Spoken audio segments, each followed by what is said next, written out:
কিছু বর্ণনায় পাওয়া যায় আমাদের নবী মুহাম্মদ সাল্লাল্লাহু আলাইহি ওয়াসাল্লাম যখন আমেনা রাদিয়াল্লাহু আনহার গর্ভে ছিলেন তখন থেকেই কিছু অজব ঘটনা দেখা যেতে শুরু করে। হযরত আমেনা রাদিয়াল্লাহু আনহা যখন রাস্তায় হাঁটতেন মানুষ এক অদ্ভুত সুবাস অনুভব করত। এই সুবাস ছিল ভিন্ন রকম, অনেকে একে জান্নাতি ঘ্রাণের সাথে তুলনা করত। ধীরে ধীরে এই বিষয়টি মক্কার মানুষের মাঝে ছড়িয়ে পড়ে।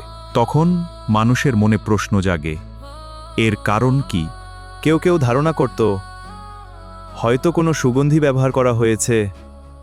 তবে কিছু বর্ণনায় বলা হয় এই সুবাসের সম্পর্ক ছিল আমেনা রাদিয়াল্লাহু আনহার গর্ভে থাকা শিশুর সাথে। আমি মারা যাওয়ার পরও আমেনা রাদিয়াল্লাহু আনহার নাম নিয়ে শুরু হলো গুঞ্জন। বাইরে সবাই বলাবলি করছে আমাদের আব্দুল্লাহর স্ত্রী নাকি সুগন্ধি ব্যবহার করে বাইরে যাচ্ছে। বাইরের মানুষ ভুল বুঝছে, কারণ আমি আমেনার গোসলের সময় থাকি।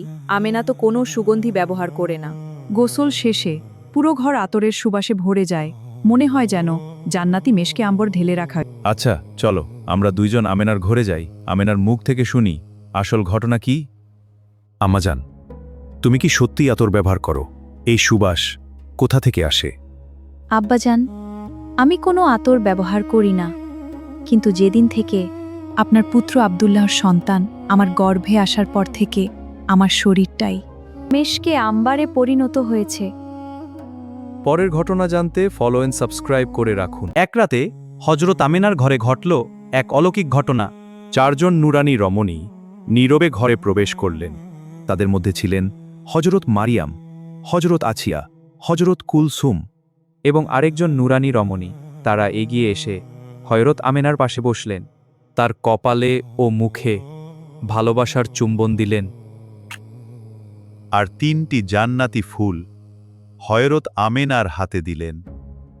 তারা বললেন, হে আমেনা, তোমার গর্ভে যিনি আছেন তিনি আখেরি জামানার নবী, দোজাহানের সর্দার। এরপর কি হবে জানতে চান? ফলো অ্যান্ড সাবস্ক্রাইব করুন। এটা কি অলৌকিক ঘটনা? হযরত আমেনা যখন রাস্তায় হাঁটতেন আকাশের মেঘ তার মাথার উপর ছায়া দিত। ধুলাবালি ও গাছপালা যেন তাকে সালাম জানাত।